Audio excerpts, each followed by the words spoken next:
Imagine biting into a piece of chocolate that took days to exist. Not days on a production line, but days in someone's hands. No factory ceilings. No conveyor belts humming in the background. No foil, no barcode, no brand campaign. Only a pile of cocoa pods, rough stone, open fire, and a person who could read cocoa the way others read a book. I smell, I sound, by the way it moved under their palms.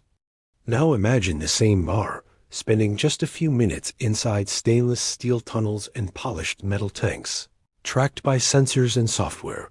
One more unit in a line of thousands. Same shape, same idea of chocolate, but a completely different world behind it. This is the story of chocolate, how it moved from slow, intimate craft to fast, industrial product, and what slipped through the cracks in between. For most of its life, chocolate was closer to a ritual than to a snack. It began far from shops and packaging, in humid groves where cacao pods were cut from trees by hand.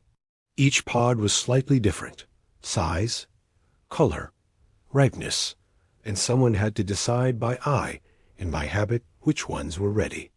They were opened with knives and machetes, the thick rind split to reveal the pale, slippery beans inside. The beans were scooped out and heaped together. Fermentation didn't happen in steel tanks. It happened under layers of leaves and cloth, in wooden boxes or makeshift piles. For days the beans warmed themselves from the inside, changing color, smell, and taste. A person would check them not with a sensor, but with their hands. Are they too wet, too hot, too sour? Do they need to be turned today or tomorrow? After fermentation came drying. Beans were spread out under the sun, on woven mats, sacks, wooden planks. Someone watched the sky, not a forecast app. A sudden cloud, a shift in wind, and they hurried to cover the beans before a rain ruined the work of the last week. Then came roasting, and with it, the first real moment of transformation. There were no digital controls or timers. Heat came from open flame, charcoal, or simple ovens. The person at the roaster listened to the crackling of shells, watched how the color changed, breathed in the air above the pan. The difference between not enough and too much was a few heartbeats, and you learned that difference by burning a lot of beans in your lifetime. Too cool, and the chocolate stayed flat, vegetal, thin. Too hot, and bitterness and smoke swallowed everything else. Once roasted, the beans had to be cracked and freed from their shells. That, too, was work done with hands, not machines. The rhythm of cracking, the sound of shells separating from nib, the way the crushed beans felt in a basket, all of it was information. Then began grinding. Before there were big steel rollers, there were stones. Heavy slabs set at an angle, hand-driven rollers, metates warmed over small fires. The worker fed nibs into this simple machine and guided them back and forth, over and over, for hours. At first, the mass felt sandy and stubborn. As time passed, the cocoa butter released, and the paste became darker, shinier, more fluid. The person at the stone wasn't just operating equipment. Their body was the measuring tool. How stiff is the mixture today? How fast does it cool on the surface? How does it cling to the scraper? These were answers you felt in your wrists and shoulders, not in a spreadsheet. Sugar and sometimes milk joined the paste, not because a document said, add 12.5%, but because the maker tasted and adjusted. One day the beans were more acidic, another day sweeter, and the recipe shifted with them. Some makers preferred rough, intense texture. Others chased smoothness for hours. Each workshop had its own habits, secrets, shortcuts. If you tasted chocolate from two different artisans using the same harvest, you were not tasting the same product. You were tasting two lives of practice, two sets of preferences, two ways of solving the same problem with nothing but hands, heat, and time. There were no guarantees of uniformity. Some batches were better than others. Some bars came out slightly thicker, some a bit duller in shine. But inside every piece, There was a direct line back to the person who had watched, stirred, lifted, tasted, and decided, this is ready. Then the logic of industry arrived and rewrote the process step by step. Roasting moved from fire and instinct into large rotating drums. Temperature curves and drum speeds could be set in advance, copied, and repeated. Instead of one person standing over a pan, there was a machine capable of handling hundreds of kilos of beans in one go.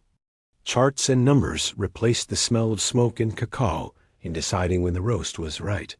Grinding and mixing shifted from stone slabs to powerful steel refiners and conchs. Where a human once had to push heavy paste back and forth, motors and gears took over. Tanks the size of small rooms churned chocolate for hours, smoothing out every grain. The goal was no longer to find a texture that felt good in the hand, but to hit a consistent, measurable fineness every single time. Tempering, once a dance between hot and cold on marble, became a controlled curve in a closed system. Instead of a chocolatier spreading and gathering chocolate, watching the way it cooled and set on a surface, machines now cycle it through precisely defined temperatures. Sensors monitor each degree. If something goes wrong, an alarm sounds. A screen flashes a code. From there, the line barely needs to stop. Liquid chocolate flows through pipes into molds. Molds vibrate to knock out air bubbles. Cooling tunnels bring the temperature down at just the right speed. Demolding systems flip, tap, and release bars onto belts. Wrapping machines fold, seal, and label at a pace no human could match. Boxes are packed, stacked, and moved without anyone ever touching a single piece.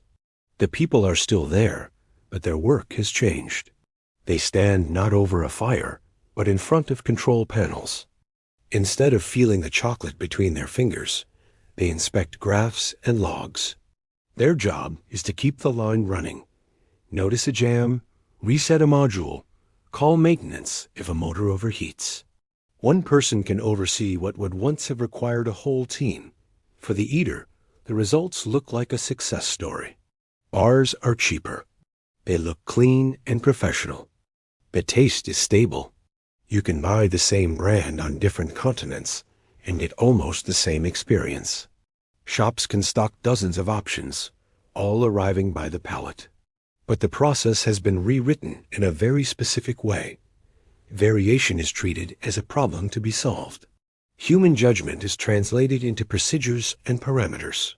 The goal is not a personal expression, but a reproducible item. What used to live in the senses of one chocolatier is now distributed across metal, software, and corporate standards. The line can run even if the individual operator has never ground a single bean by hand. The system knows enough to function, even if no one inside remembers how to do the old work from scratch.